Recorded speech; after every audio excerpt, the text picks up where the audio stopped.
Hello, everyone, and welcome back to Sports Talk with Mac, the show that is anything and everything sports. I'm Mac, and I have not been here for a few days. Miss you guys. But we're going to be covering kind of a wide spectrum. We're going to start off with the Miami Heat. They cannot win big games. I feel bad for them because they've got the talent. They just don't have the clutch. And apparently they're crying after their loss to Chicago over the weekend, stuff like that. That's just ridiculous. You need to find a guy who can just hit the last minute shot. Apparently Mike Miller's crying because he feels like he's letting the team down. He's supposed to be shooting better, scoring more, things like that. He's kind of having an off year. LeBron James is always known to be a little bit emotional. Dwayne Wade. They need to calm down and just hit their shots when the time's up, and they need to find the open guy to do that. It should, be Mario Chalmers one night, Mike Bibby the next, Dwayne Wade after that, things like that. They need to get on track, and I think they need a new coach. I'd fire Eric Spoelstra, have Pat Riley come down, coach him for a year, win a championship. That's how I'd do it.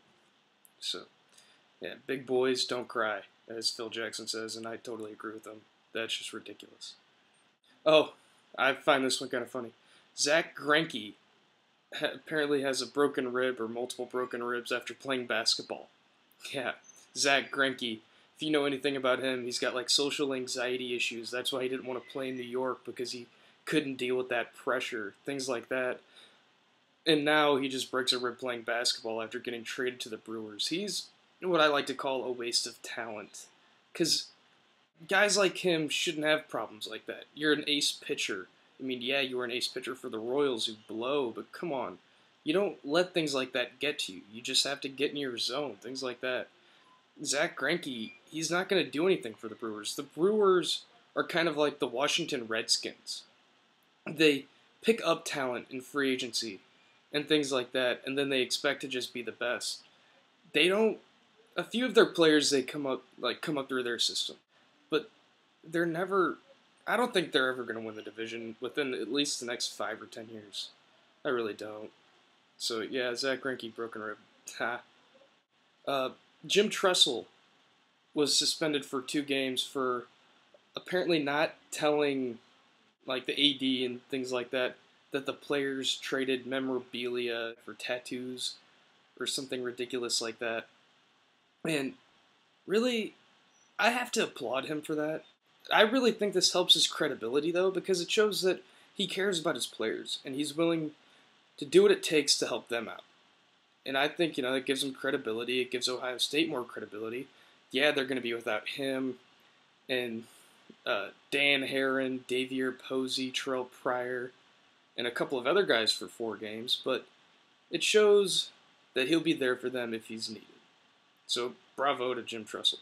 The NCAA tournament starts up pretty soon. I love this because I love filling out brackets and watching what low-seeded team makes it to the Elite Eight, things like that. I love this time of year. Gonzaga got the automatic bid for their conference. I don't know the conferences, sorry, but I know Gonzaga won their automatic bid. Indiana State, which I think is where Larry Bird went to college, they got an automatic bid. And they're in the tournament for the first time since 2001. Something like that, so good for them. Old Dominion, which is one of those schools that a lot of people know about, but they're not really famous for anything. They just have a pretty cool name. So bravo to Old Dominion. And St. Peter's College. I don't know. I know where I went to high school, there's St. Peter's around there. So yeah, good for them, I guess. I don't really know. And now for my 2 mock draft picks. Last time I did the Arizona Cardinals and the Cleveland Brown picks. They took Blaine Gabbert and AJ Green. And now today we're having the San Francisco 49ers and the Tennessee Titans. And I have San Francisco taking Patrick Peterson. It's very unlikely that he would fall all the way down to 7, but in my mock draft I have it happening. So we're just going to go with that. They need a corner. Nate Clements is well past his prime. Shante Spencer, I think, is their other starting corner. They're just not getting it done, so bringing in a guy like Peterson, who at the Combine ran a 4.34, which is like one of the 2 fastest times. That's amazing. Good for him. And he's like 6'1" and 220 pounds. That's a freak of nature. So Peterson goes to the 49ers. 8, Tennessee Titans. I have Nick Fairley falling down there because he's undersized. He's 6'3" and 291 pounds, and if you're going to play defensive end, you need to be at least 300 or 305. I mean, yeah, you can put on 10 pounds, but is it going to be 10 good pounds, like 10 pounds of muscle? Doubt it. So I have him falling to 8 to the Tennessee Titans. They get a very good player. That's it for today. Hopefully I'll be able to put on more videos. Missed you guys. See you next time.